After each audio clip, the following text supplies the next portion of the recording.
La lluvia. La fuente del agua dulce de la tierra y esencial para la vida.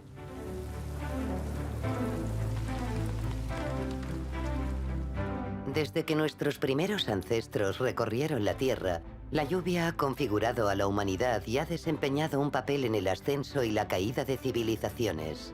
Hay un famoso dicho hawaiano, "Ue kalani ola kahonua". Eso significa que cuando los cielos lloran, la tierra vive.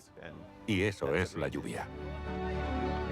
Y por eso sigue desempeñando un papel fundamental en los rituales de sociedades de todo el mundo.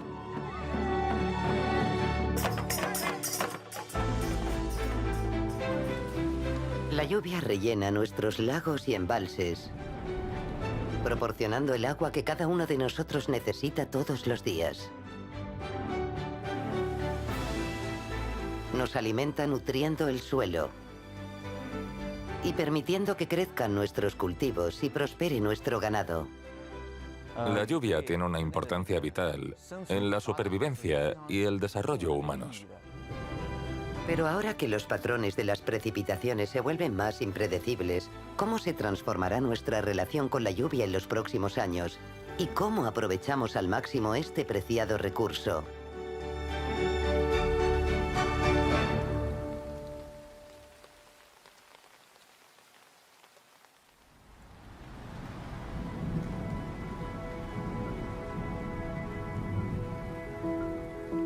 En la actualidad, al enfrentarnos a cambios sin precedentes en nuestro clima, nuestra capacidad de pronosticar dónde y cuándo caerá la lluvia es cada vez más importante.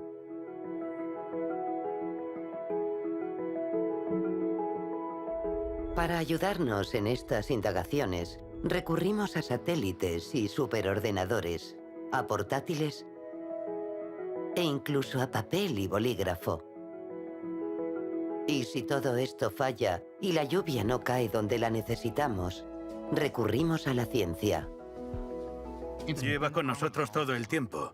La envergadura de lo que cae sobre nosotros en una tormenta es una cuestión para la que aún no tenemos buenas respuestas. La lluvia no es una ciencia exacta.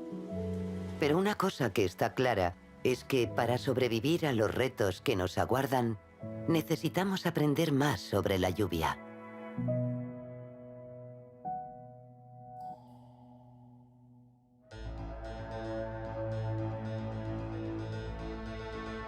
Cuando la Tierra se formó hace 4.600 millones de años, estaba más caliente que lo está el Sol hoy.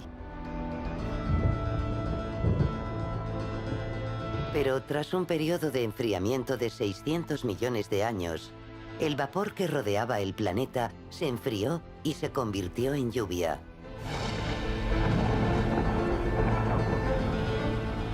Entonces, la Tierra experimentó un periodo de lluvias torrenciales que duró casi 3 millones de años. Esto creó los mares, lagos y ríos que conocemos hoy, y que cubren 2/3 del planeta con agua. Pero, ¿cómo sabemos esto? ¿Y de qué manera nos ayuda este conocimiento a entender el mundo en el que vivimos ahora?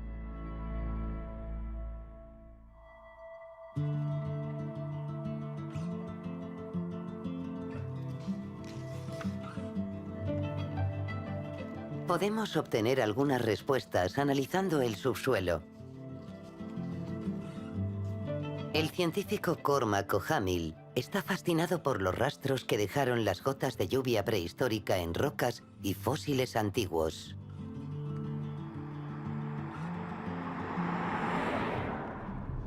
Siempre he considerado las cuevas lugares muy enigmáticos.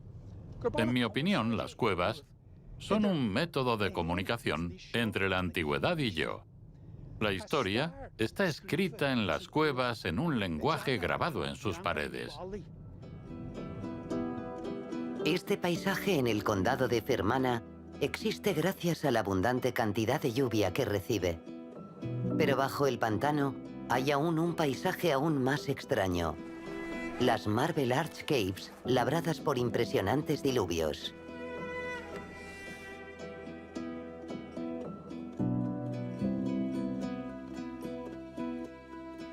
Es fantástico estar aquí observando algo que se formó hace tantísimo tiempo. ¿Y qué formó estas cuevas? Pequeñas gotas de agua que cayeron en la montaña Kilkau y llegaron hasta aquí. Esta parte es mágica, tal vez la mejor de las cuevas. Hay muchísimo que ver. Estos son estalagmitas. La de la esquina mide alrededor de 1,5 metros. Sé que el agua atravesaba esa zona de ahí, agua que caía en forma de lluvia sobre la superficie y permeaba la piedra caliza, dejando calcita a su paso mientras cae por las estalagmitas. La calcita se deposita a un ritmo de 1 centímetro cada 1000 años.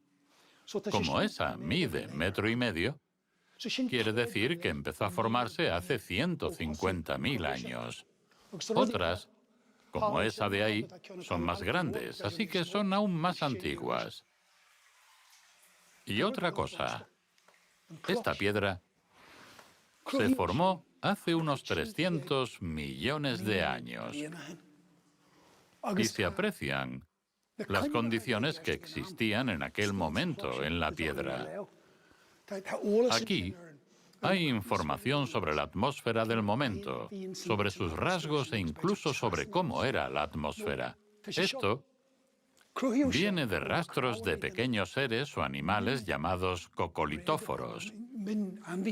Cuando estaban vivos, absorbían en sus huesos pruebas de las condiciones de aquel momento, pruebas que siguen en la piedra a día de hoy. Cada ser vivo de la Tierra contiene agua. Sin agua no hay vida. El agua es tan importante que cuando los científicos buscan vida en otros planetas, buscan agua. Si hay agua, puede que haya vida. Si no hay agua, seguro que no hay vida.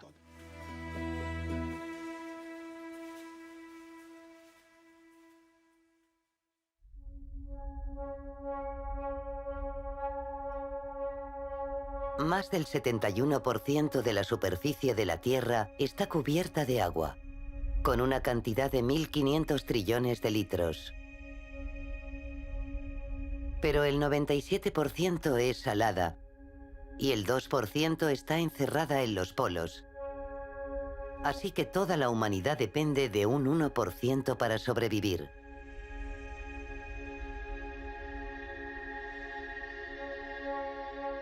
Dado que gran parte de esta agua limpia se encuentra en el subsuelo, los humanos han dependido principalmente de ríos, lagos y embalses. Estos se recargan constantemente durante el ciclo del agua, ya que se evapora y forma vapor, se condensa para formar nubes y regresa a la Tierra en forma de lluvia. A pesar de ser esencial para nuestras vidas, la lluvia es algo de lo que sabemos sorprendentemente poco.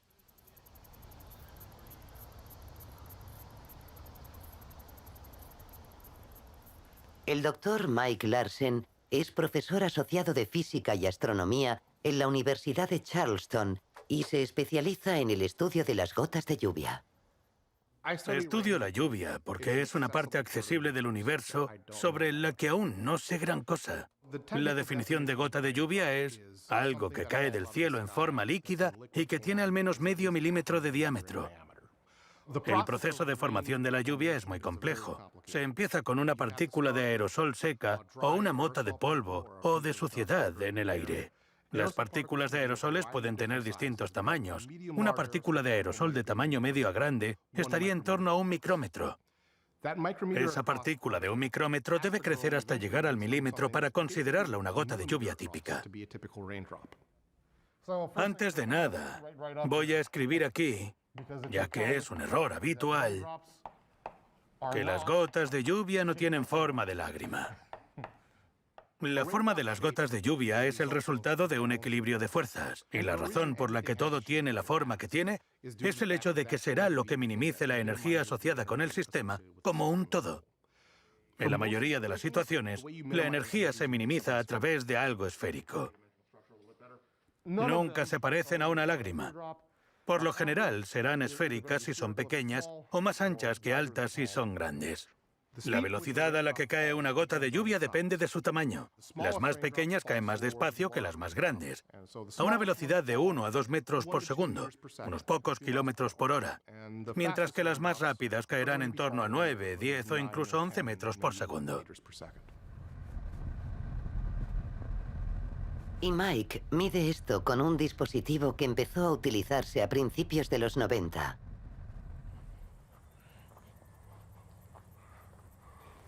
Un disdrómetro puede calcular la velocidad y el tamaño de las gotas de lluvia. Este es el principal equipo que utilizamos para estudiar la variabilidad de la lluvia. Aquí hay 2 lámparas halógenas. La luz se refleja en este espejo. Atraviesa una lente de Fresnel que amplía el haz de luz, atraviesa esta hendidura, esta y esta, hasta llegar a ese espejo y a la cámara. Y hay una ruta paralela al otro lado, que se refleja en este espejo, atraviesa esta lente y estas 4 hendiduras hasta ese espejo y a esa cámara. Y esas cámaras son las que toman 55.000 imágenes por segundo. Al caer la lluvia en el centro, la captan ambas cámaras, y la vista de una de las cámaras es unos 7 milímetros más alta que la vista de la otra cámara. Esta hendidura está desviada verticalmente respecto de esta por una fracción de 1 centímetro. Esa ligera diferencia en altura de las cámaras nos permite calcular la velocidad de caída de cada gota, ya que podemos calcular cuánto tarda en verse en una cámara respecto de la otra. Posteriormente, en el campus, los datos registrados por el disdrómetro ayudan a Mike a interpretar las mediciones de radar de tormentas reales. Obtenemos una larga lista de información sobre cada gota detectada en la tormenta, lo que nos cuenta si, por lo general, su tamaño se hace mayor al avanzar la tormenta, o si es más habitual que las distribuciones de tamaño de las gotas sean más amplias. Examinando en detalle estas distribuciones de tamaño de las gotas, esperamos poder determinar un poco más sobre los mecanismos de creación de distintas tormentas o describir mejor los procesos físicos que tienen lugar desde la nube hasta la formación de una gota de precipitación. Y lo más fascinante es que lleva con nosotros todo el tiempo. La envergadura de lo que cae sobre nosotros en una tormenta es una cuestión para la que aún no tenemos buenas respuestas precisas. Y creo que puedo ayudar a eso.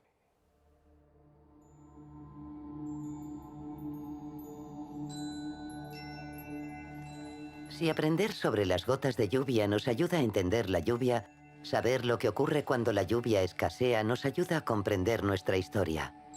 El profesor Liancheng Tan ha estudiado el efecto de las sequías sobre la gente que vive en las cuevas Dayu, en las montañas Qinlin, en China.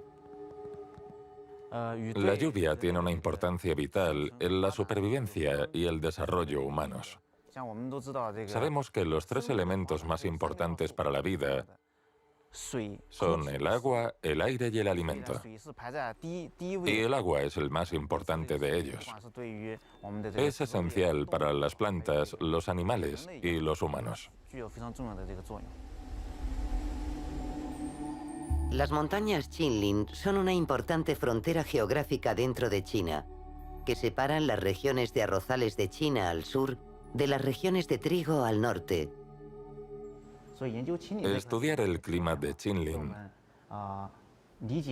nos proporciona un mayor entendimiento sobre el clima de nuestro país.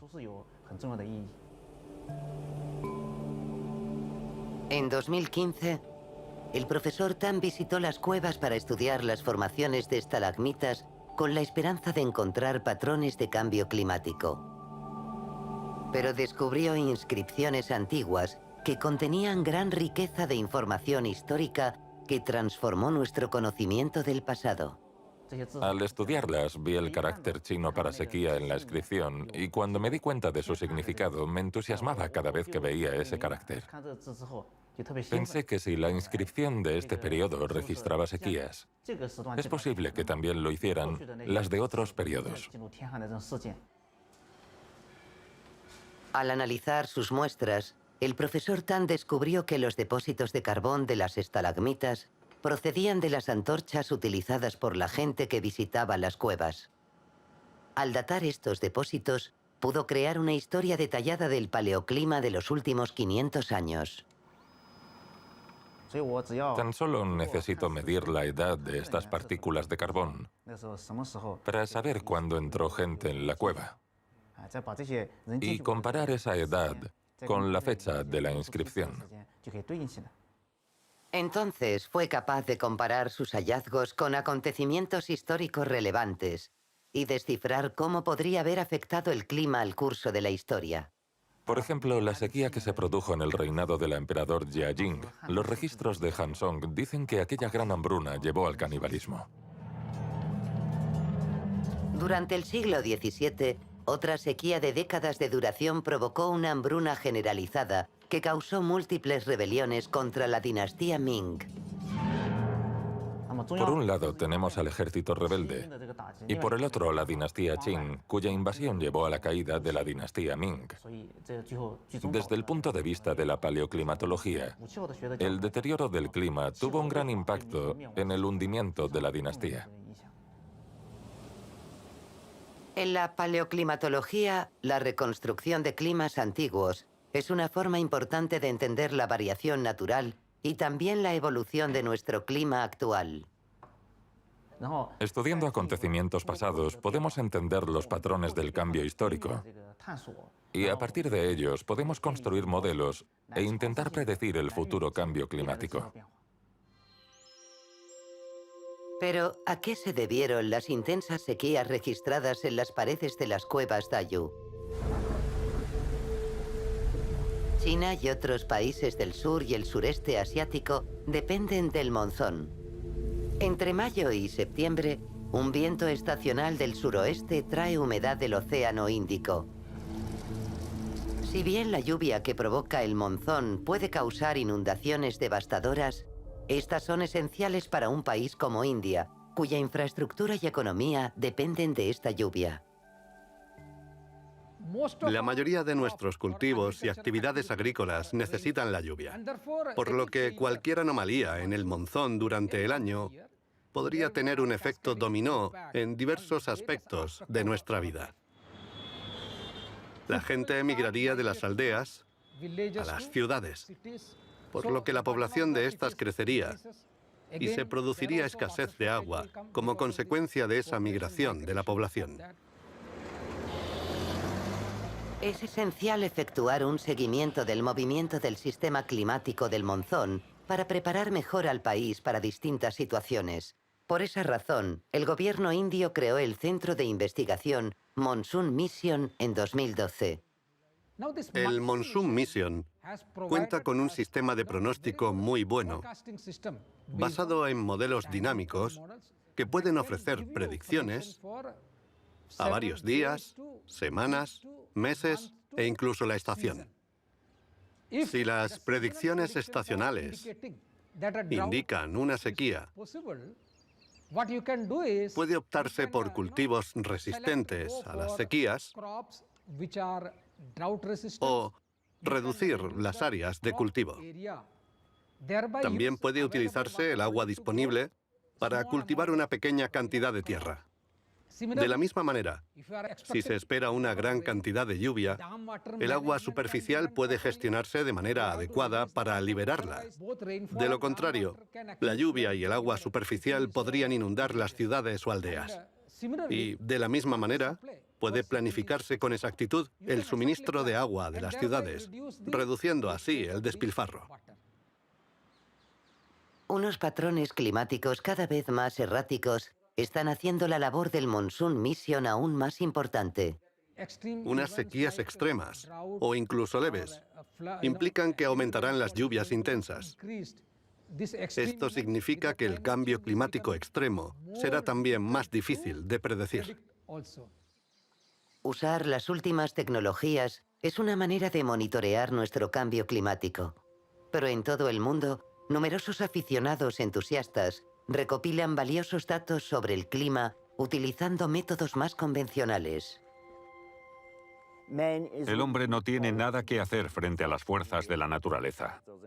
Hay un antiguo refrán irlandés que dice, Nige la nawi lana escole. Lana wi significa día ventoso, un mal día para techar con paja.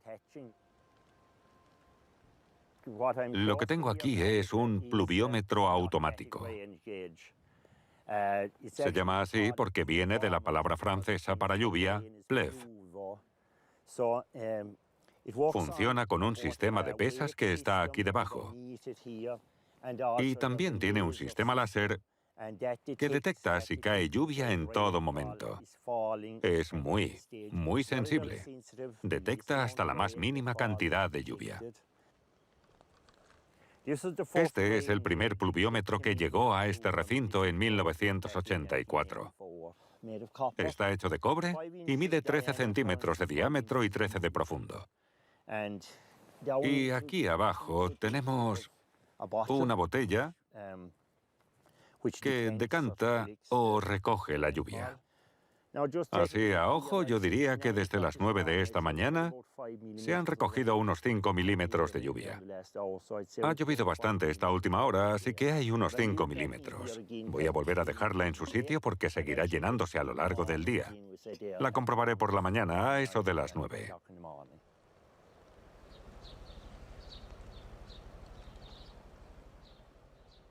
Una vez recopilados los datos, David registra sus hallazgos usando un intrincado conjunto de símbolos. Este sistema que estoy utilizando se llama código sinóptico. Puede entenderlo cualquier meteorólogo en todo el mundo. Aquí anoto la hora, las 7.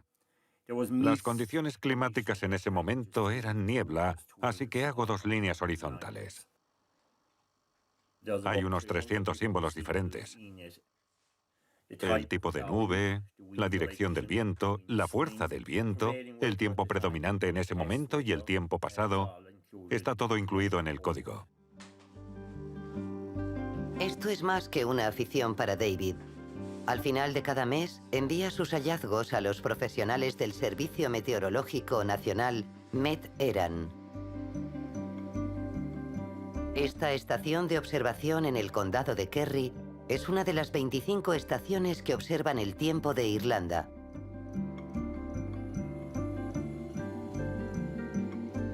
Si bien los datos registrados en estas estaciones de última tecnología crean mapas meteorológicos actualizados, el trabajo de David y de otros voluntarios como él se usa de forma igualmente importante.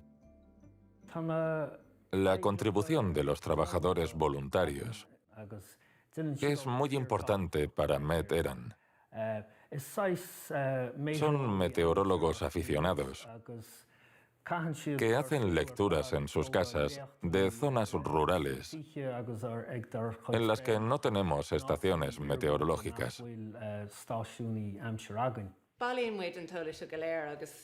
Recopilamos esta información en una base de datos que después está disponible para quien quiera consultarla. De esa manera, formamos un panorama completo de todo el país. El Departamento de Clima también utiliza esas cifras en informes sobre el cambio climático, la variación de los patrones de precipitaciones, el cambio de las estaciones y demás.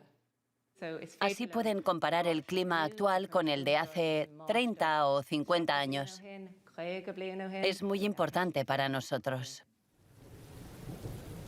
Llevamos siglos registrando datos sobre la lluvia y el clima. Pero fue en el siglo XX cuando la predicción meteorológica dio pasos agigantados. Atmósfera en la década de 1900 significaba prácticamente el clima superficial y tal vez un poco el clima en las montañas, pero tenías que limitarte a mirar las nubes desde lejos. A mediados del siglo XX, los globos sonda y algunos aviones lograron ascender hasta la mesosfera y todo nuestro entendimiento de la dinámica de la atmósfera empezó a revolucionarse. Los avances científicos resultantes llevaron al lanzamiento de TIROS en 1960, el primer satélite meteorológico de la historia.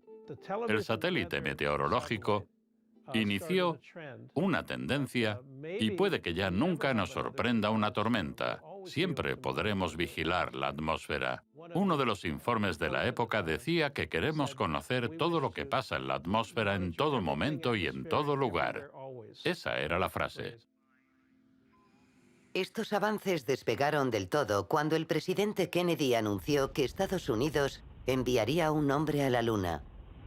Desde el principio, la previsión meteorológica era un sector que el programa espacial quería promover.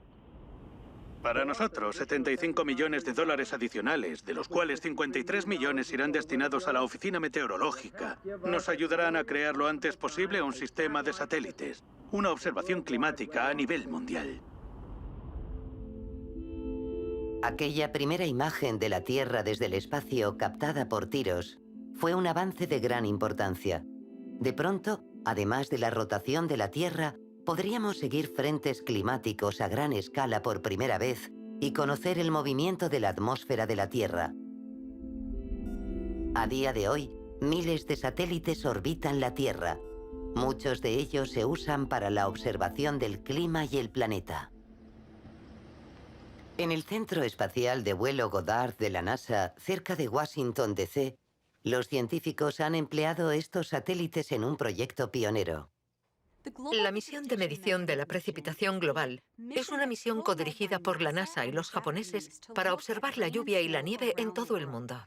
Pero no solo para eso. En 2014 lanzamos un observatorio principal y también empezamos a trabajar con socios de todo el mundo en Europa, Asia, América del Sur y Estados Unidos para obtener una visión global de la precipitación en nuestras comunidades y en todo el mundo.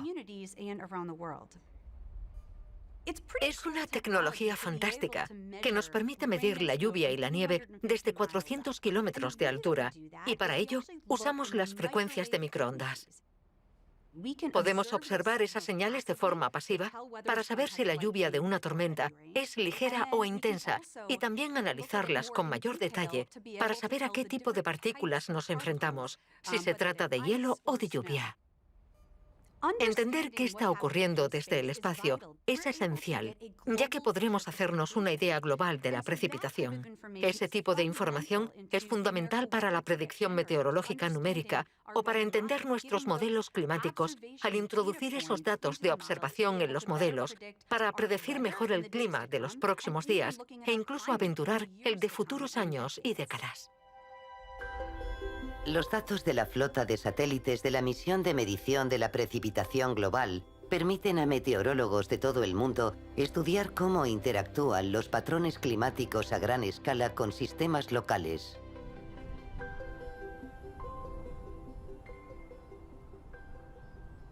Scott Duncan es un meteorólogo profesional de Escocia. Su línea de trabajo le exige un conocimiento constante del tiempo reciente en toda Europa. Hoy está en una colina a las afueras de Glasgow para comparar unas imágenes de satélite con lo que ve con sus propios ojos. Estamos en la zona sur de Glasgow, con unas condiciones de alta presión atmosférica. El tiempo es calmado, cálido y seco. En esta imagen de satélite veo que hay nubes en el sur de Glasgow, aunque aquí hace mucho sol en toda la ciudad. También en el norte. Hay algunos cúmulos que pueden observarse en la imagen de satélite. También hay estratos hacia el sur. La información meteorológica que registran los satélites se introduce en superordenadores capaces de procesar gran cantidad de datos.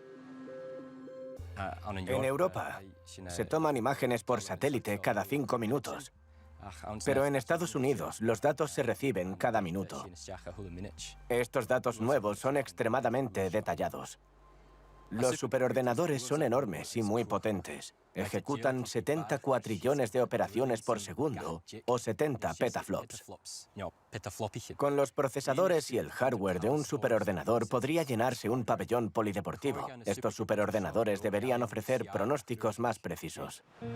Todo este poder informático es uno de los motivos por los que los pronósticos a 4 días son hoy tan certeros como los pronósticos a un día hace 3 décadas.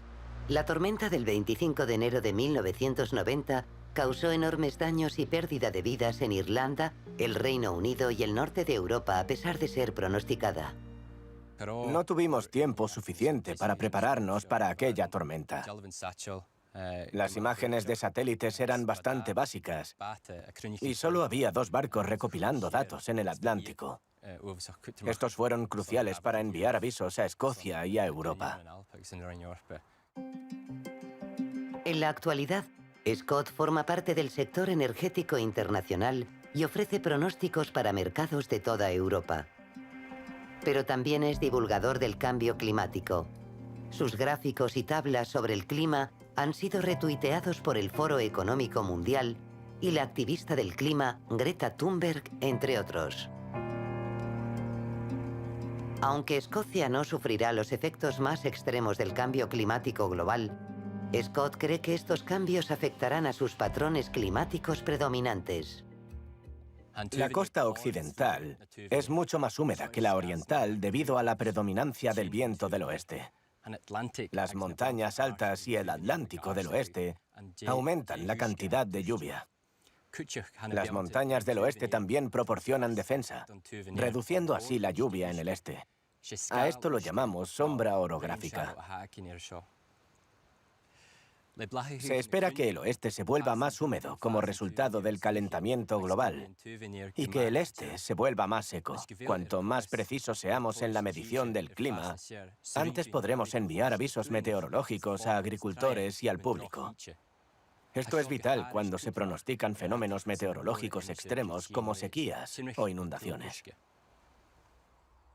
Para hacer frente a estos cambios en los sistemas climáticos, también debemos ampliar nuestro conocimiento de cómo se crean. Y un elemento importante es conocer cómo se forman las nubes. El profesor Raymond So, de la Universidad Tecnológica de Michigan, ha dedicado gran parte de su carrera a estudiar las nubes. Una nube es una recopilación de gotas o de cristales de hielo, por lo que los ingredientes de una nube son agua y algo que condense esa agua. A eso lo llamamos aerosoles. Se trata de pequeñas partículas o gotas que flotan en el aire. Sin los aerosoles, las nubes no podrían existir en la Tierra.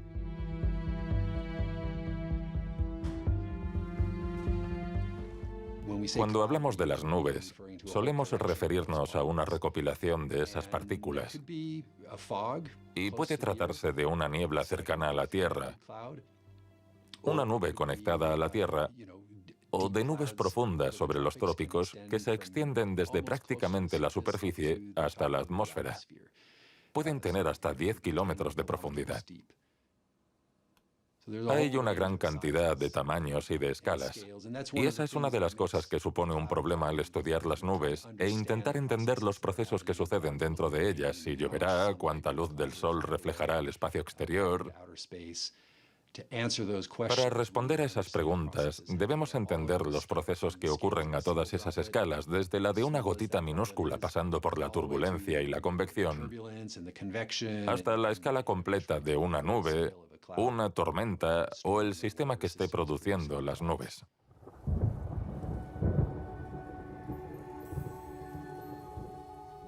La cantidad de agua que contiene una nube depende de su tamaño y, sobre todo, de su profundidad, además de la parte de la Tierra en la que se encuentre la nube. Si pensamos en una nube sobre el Ártico, esa nube casi no existe. No hay suficiente vapor de agua en la atmósfera en condiciones frías. Pero en lugares cálidos como los trópicos, las nubes pueden ser muy jugosas, pueden contener gran cantidad de agua y obtenerse muchos centímetros de precipitación. Y para estudiar todos estos tipos de nubes, la novedosa cámara de nubes del Dr. So es una herramienta inestimable. Una cámara de nubes es básicamente un contenedor o una caja que permite crear tu propio ambiente. La cámara de nubes mide 3,14 metros cúbicos, por eso la llamamos la cámara Pi. Es la única cámara de convección del mundo. Puedes controlar la temperatura, la humedad y, lo más importante, los aerosoles que introduces en ella. Vale, vamos a cerrarla. En lugar de ser el árbitro que ve el partido de fútbol, puede ser uno de los jugadores de los equipos, por así decirlo. Ahora vamos a intentarlo con una exposición más larga. Un aspecto en el que nos hemos centrado mucho es en cómo interactúan los aerosoles y las nubes.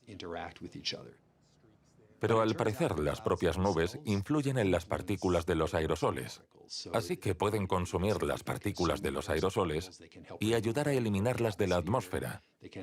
Pueden provocar reacciones químicas y permitir que las partículas de los aerosoles cambien su forma. Y nosotros podemos observar todos estos procesos en gran detalle en la cámara Pi. Ninguna herramienta va a solucionar el problema del clima. No puede completar el puzzle por sí sola, pero constituye una pieza importante para responder a este tipo de preguntas.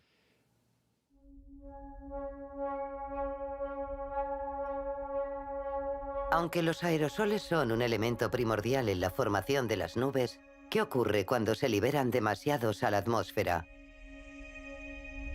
Se convierten en contaminantes y saturan el ciclo natural, lo que puede provocar lluvia ácida, como el Dr. Eddie Graham, profesor en la Universidad de las Tierras Altas y las Islas, explica en una de sus clases en línea.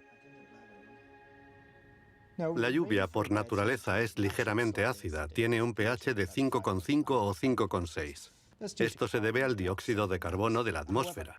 No obstante, la lluvia ácida tiene un origen antropogénico, lo que significa que fue creada por los humanos y se debe a la contaminación de la atmósfera.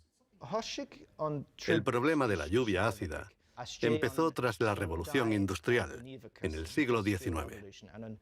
Fue Robert Angus Smith, un químico escocés, quien la denominó así. Descubrió que quemar carbón, que es rico en sulfuro, hacía que la lluvia que caía de las nubes fuera ácida. Para que os hagáis una idea de lo grave que llegó a ser el problema de la lluvia ácida, en 1979, en Virginia Occidental, Estados Unidos, se registró un pH de 1,5 en una estación meteorológica, en un pluviómetro. Esa cantidad equivaldría a la del ácido de baterías de coche, lo que es bastante inquietante. En lugares de Extremo Oriente, que se están industrializando a un ritmo más rápido, se están produciendo cada vez más problemas relacionados con la lluvia ácida. La lluvia ácida no ha desaparecido, solo hemos exportado el problema a países más orientales. A pesar de que en Occidente la disminución en el uso de combustibles fósiles ha controlado la lluvia ácida, el contenido de la lluvia se sigue vigilando de cerca. En este pantano cercano a Edimburgo, la capital de Escocia, científicos supervisan cientos de componentes atmosféricos diferentes. Nuestra principal aspiración no es medir la cantidad de lluvia, sino su calidad, lo que lleva dentro. Y medir también el aire que acompaña a la lluvia, ya que ambos interactúan. Al medirlos simultáneamente, obtenemos información valiosa sobre de dónde procede la contaminación del aire y qué supondrá para los ecosistemas. El lugar es una turbera, uno de los ecosistemas clave de Escocia y vulnerable a la degradación ambiental. Creo que el principal reto sigue siendo lo que llamamos la contaminación por nitrógeno, que se manifiesta de dos maneras: con el nitrato de los coches y de la quema de combustibles fósiles, y con el amoníaco procedente de actividades agrícolas, de la orina y el estiércol que lo emiten a la atmósfera. Pero lo que hemos descubierto es que en un lugar como este lo importante no es solo la lluvia, sino también su interacción. Para que lo entendáis, estamos observando que una situación extrema, de inviernos más fríos y veranos más cálidos, afecta a las emisiones estivales de dióxido de carbono, que es un gas de efecto invernadero. Un lugar como este absorbería dióxido de carbón de la atmósfera, ya que la turba lo almacena.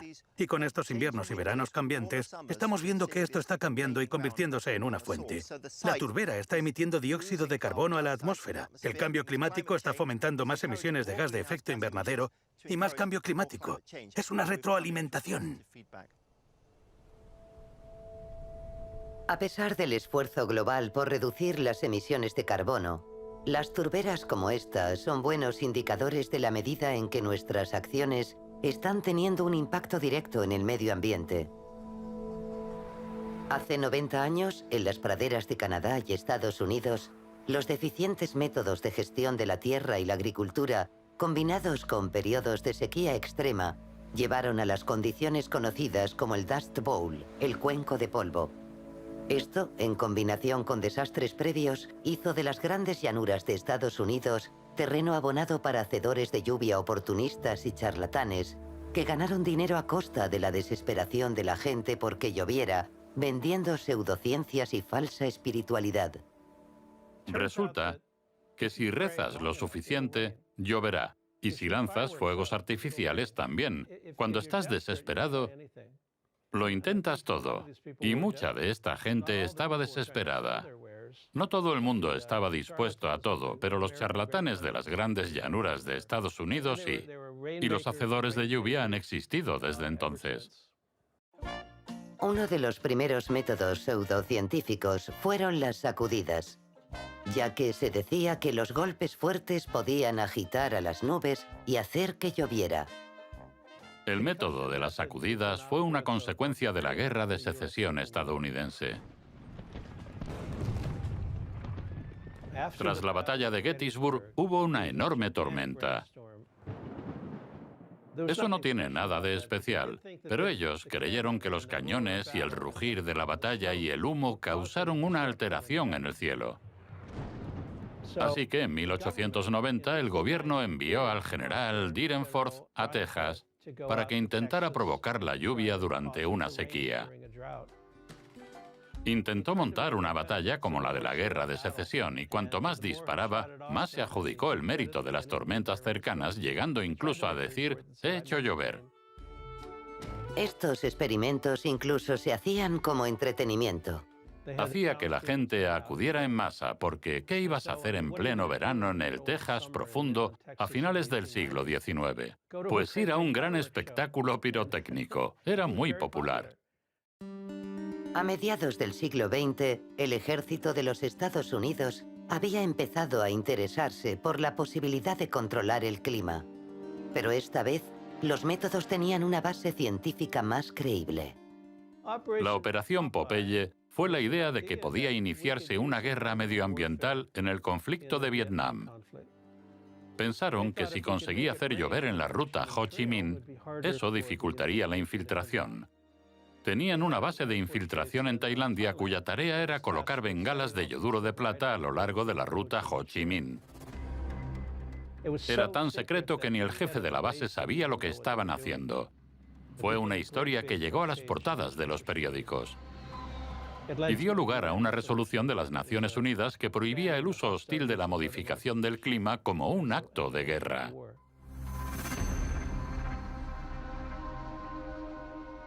La técnica se denominó siembra de nubes y se propuso por primera vez en la década de 1940, pero con propósitos más inofensivos. El proyecto Cirro implicaba yoduro de plata, conocido hoy en día como hielo seco, que se lanzaba al ojo de un huracán para modificar su potencia. Partieron de Florida y volaron hacia un huracán.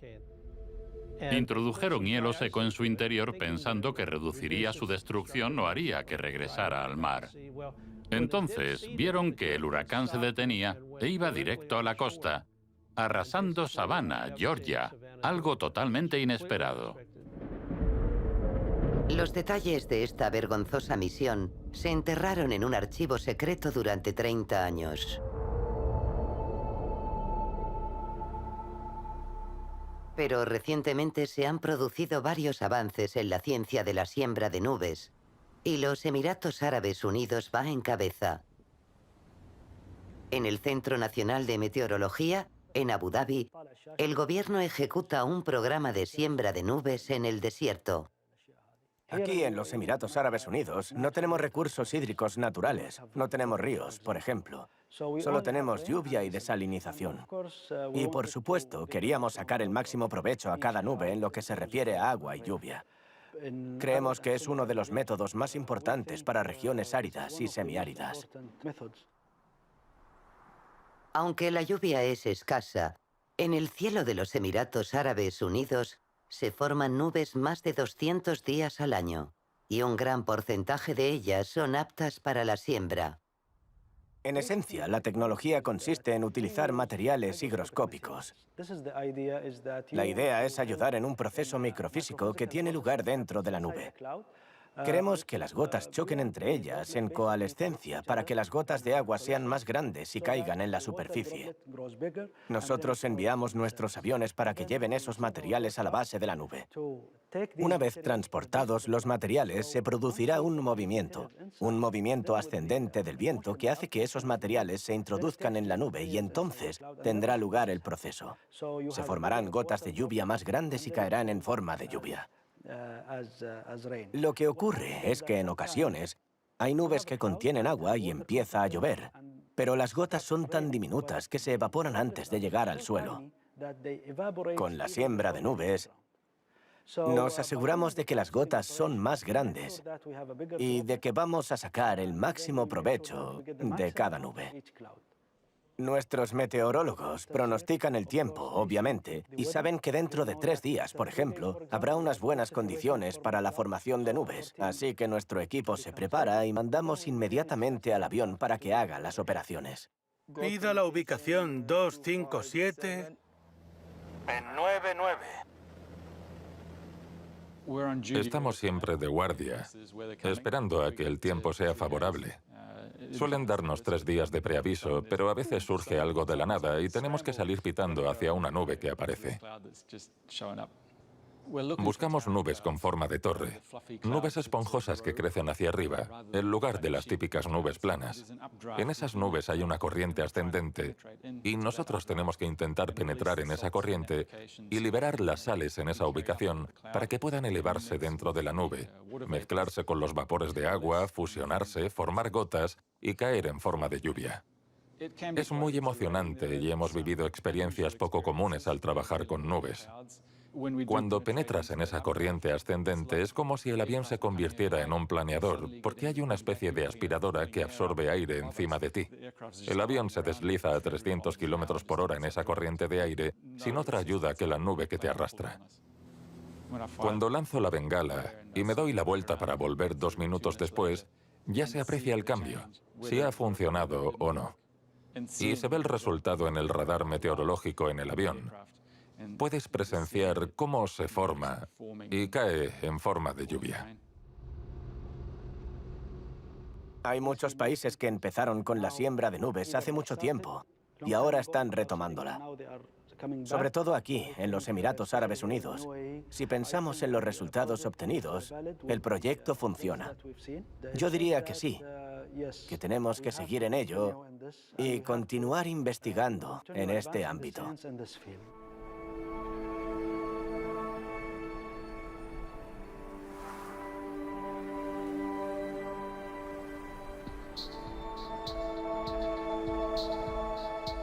Cada año, a medida que más comunidades viven en zonas del mundo propensas a la sequía, nuestra capacidad de pronosticar el tiempo y la lluvia en particular es cada vez más importante. Con un tiempo cada vez más errático y un cambio climático que provoca un exceso o una escasez de lluvia, nos guste o no, nuestra relación con la lluvia está cambiando.